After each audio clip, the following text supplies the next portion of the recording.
So, I want to share with you guys some tips about living in a tiny house. I have been living tiny for almost 4 years now, and you see lots of articles and videos and everything about how to live tiny and what you should do and you should downsize, and lots of things everywhere. But I want to share some really unusual tips that most people don't necessarily talk about, but I can tell you from years of experience, they will come in very useful. So, real quick, the things I want to cover. 3 kind of unusual tips that I'm going to talk about. So one is storage areas. So obviously storage is a big deal. I have 4 specific storage areas that I use, and then a box that I'll discuss as well of useful items. So I'm going to go over those specific storage areas that you need, and really that's all you need. Second, a coat closet. This is not something talked about very often, but where do you put your coats? Most of the time we live, most of the places that we live are very cold, and we have these bulky coats. I have no idea where to put them. So getting a place for your coats, very important. And thirdly, a tip that not many people talk about, but if you have a tiny house on wheels, it's unusual, which is great, but it can easily be stolen. So you've seen probably some videos about people's houses getting stolen or some news reports. So what do you do about that? If you don't have a GPS installed, constantly paying for a monthly service to have that tracked, how can you stop your house from getting stolen? So the third thing I recommend is a wheel lock, a specific type of wheel lock too. So those are the 3 kind of unusual tips. So let's talk about them a little bit more. So when it comes to storage areas, I have 4 main storage areas that I use, and then I have a box of useful items that I use less often. So the first main storage area is my rarely used items. So this is a very large storage area. We keep like a snowboard, Christmas tree, really a lot of things that you're not going to use it often. So we'll have like an extra blanket, a dog cone. We've got a few dogs. If they get hurt or something, I don't want to have to buy a cone every single time. I got a suitcase, some occasional outfits, things that I'm not going to wear very often, but if I have a fancy occasion come up every couple years, I don't want to have to buy a new dress. Some things like that. A backup heater. We also keep our backup heater in there. So that's relatively large storage. Right now we have this under our bed, as well as maybe a case. My husband will have his tools in a case or in his truck. He has a locked utility bed, so he'll keep some things in there. But that's our rarely used items. So we keep that in one large storage area. The next one is bathroom storage, okay? So, we have a couple larger size cabinets that fit in our bathroom right now, so we got some good storage in there. So this could be medium storage to small storage, depending on what you use and what you need. So in your bathroom storage, we have cleaning supplies, dog stuff, treats, collars, leashes, extra things like that. I'll put my gym stuff in there too, anything I take with me when I go to the gym or I want to exercise or anything like that. Laundry, detergent, a few extra things like some camping stuff, some bug spray, kind of all your bathroom-ish items that we keep in one area. So that works great there. And then third storage item is for clothes. So obviously you need to keep your clothes somewhere.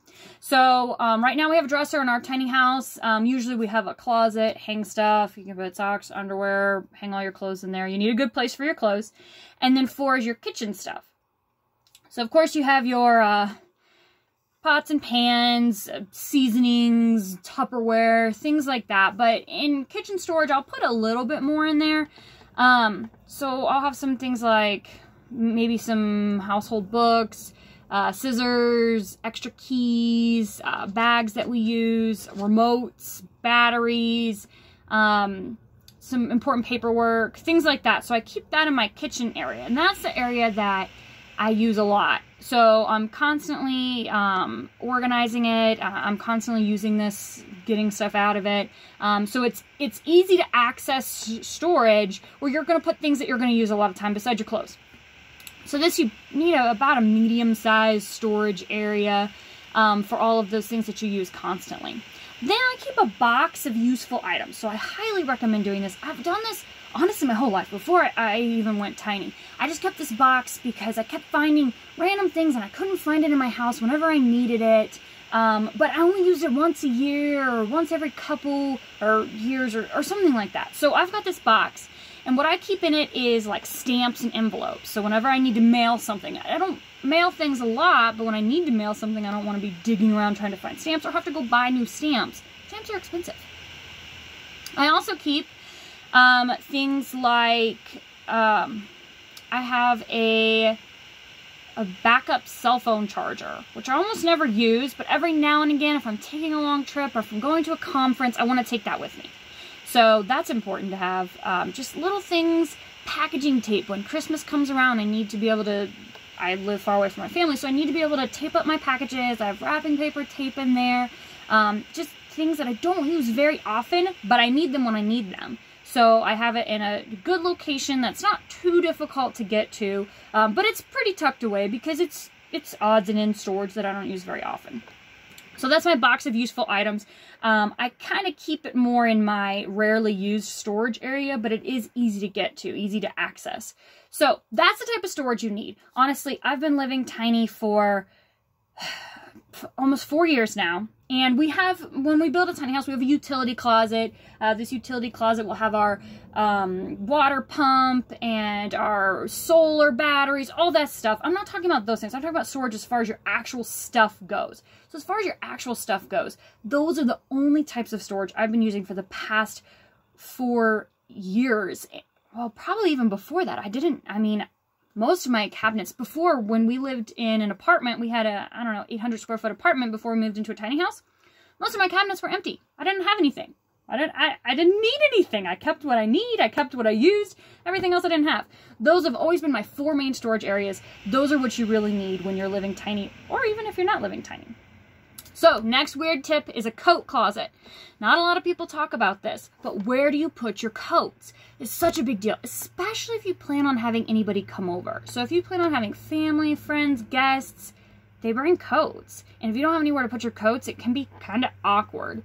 So we kept forgetting this. In our first house we built, we didn't even think about it. And it was kind of, we put some hooks on the wall. It's kind of hard to find a good place for it. And then we'd have too many coats. Honestly, I leave a couple coats in my car just as backup. My dad always taught me that if you go anywhere in the winter, you need to have clothes. You need to have boots you can walk in. You need to have a coat. You need to have gloves. You need to have something. If anything happens, you got to be able to walk. You got to be able to do something. What if it's 2 feet of snow outside and you have heels on because you went somewhere nice and your car broke down? So I usually keep some backup stuff in my car anyhow, just in case. One time I got locked out of my tiny house. This was in Utah. There was at least 2 feet of snow on the ground. And I went outside and just a quick jacket and some slip-on shoes to get the generator run. My dogs jumped up, flipped the switch, and locked the door. And I couldn't open the door. And I had my car there. And I had coats and everything in my car, so I was like, well, at least I can drive somewhere, I can be warm if I need to. I ended up crawling in through our doggy door, was able to jimmy rig that open. But that would have been very terrifying if I didn't have any backup. So always think about backup. But having a coat closet, I digress. Having a coat closet is extremely important. It's something you never really think about when you're designing and building and creating a small area. But then as soon as you start using it, you realize, wow, that would be really useful. Third unusual tip, so getting a wheel lock.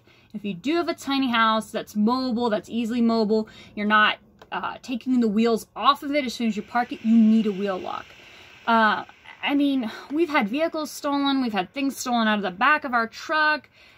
People do all kinds of crazy things out there, and it's ridiculous, but it happens. And having a tiny house can be a benefit because it's very unusual. Most of the time, they're very custom. You know exactly which one is yours, but it's also typically hard to get back. If they just go and sell it as their own, there's not much you can do about it besides trying to track the VIN number on the trailer.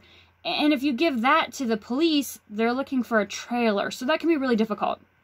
Some people do install a GPS monitoring system inside of their tiny homes. So if you do that, you can track it. But I think that is a monthly service. I'm not sure you can have one without a monthly service. So getting a good wheel lock can help, especially deter. We usually recommend getting 2. If you have a dual axle trailer, they can take the wheel off of one and just pull the whole axle out and still drive away. So I recommend getting 2 wheel locks at least, so you have a little bit more protection. But get the big wheel locks that cover the lug nuts. Because if you just get the little boots that they put around the wheel, who says that they can't just unbolt that wheel and then put another one on or move on from there? So get a big covering wheel lock so that you're going to be a little bit more safe. So again, if you have a mobile tiny house, you're going to move it, even if you're not going to move it, but if it's just sitting on wheels, I recommend putting a wheel lock on it, keeping it secure until you have a fenced-in, locked, gated area, and you don't have to worry about anyone stealing it. You shouldn't have to worry about that, but unfortunately things happen. So like I said, the 3 unusual tips that I've learned over the years is all the storage area you need really just is in 4 places. Getting a coat closet's also very important, and a wheel lock can just save your life and all your stuff and your pets and anything else you have in your vehicle. So those are 3 unusual tips most people don't talk about. I have a whole list of actually tips for living tiny on my website, so I'll link it in the comments below. But if you go check out specializedtinies.com, we've got lots of information about living tiny, what we've done, what we've used, what's worked, what doesn't work. But I have another 12 tips there about living tiny. Some things people don't necessarily think about, but I know I've been doing this for a long time. So go check that out.